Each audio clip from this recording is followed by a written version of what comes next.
City news కి స్వాగతం.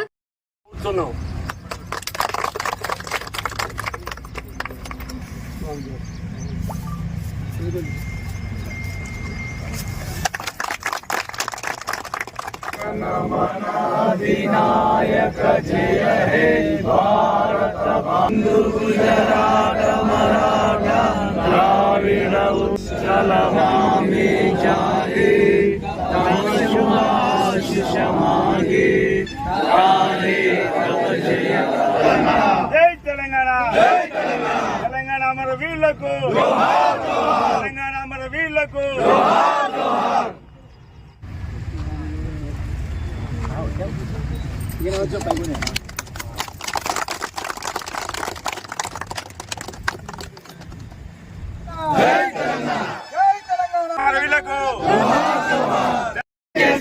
జై కేసీఆర్ జై కేసీఆర్ జై కేటీఆర్ జై కేటీఆర్ జై కేటీఆర్ జై కేటీఆర్ జై మన యొక్క తెలంగాణ పిత కేసీఆర్ గారు ఈరోజు తెలంగాణ రాష్ట్రాన్ని తీసుకొచ్చి 11 సంవత్సరాలు అయింది.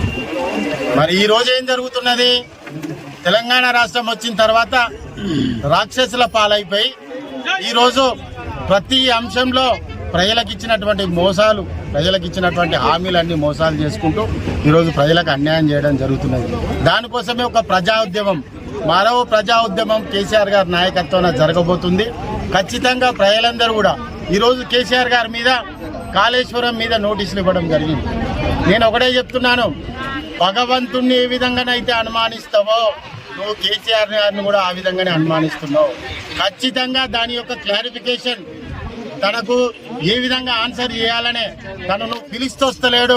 కాళేశ్వరం మీకు సోయలేదని దానికి ఆన్సర్ ఇవ్వడానికి, దాని యొక్క కులంకషంగా చెప్పడానికి వారు పూర్తిగా ప్రిపేర్ అయ్యి వారు రావడం జరుగుతున్నది.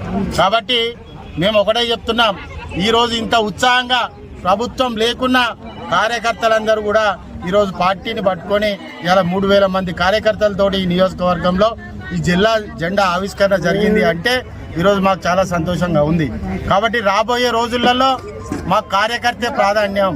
కార్యకర్తను కాదని చెప్పి ఎక్కడ కూడా ఒక అడుగేయము. ఖచ్చితంగా వారి యొక్క మాటల్ని అమలు చేస్తామని కూడా చెప్పుకుంటూ మరొకసారి తెలంగాణ రాష్ట్రాన్ని పోరాడి తీసుకొచ్చినటువంటి కేసీఆర్ గారి నాయకత్వంలో, అదేవిధంగా 10 ఏళ్ళు బంగారు తెలంగాణ తీర్చిదిద్దిన వారి నాయకత్వంలో రేపు రాబోయే రోజులలో 2028 రాబోయే రోజులలో ఖచ్చితంగా కేసీఆర్ గారి నాయకత్వాన, కేటీఆర్ గారి నాయకత్వాన మళ్ళీ తెలంగాణ రాష్ట్ర ప్రభుత్వం, బీఆర్ఎస్ ప్రభుత్వం రాబోతున్నది. ఖచ్చితంగా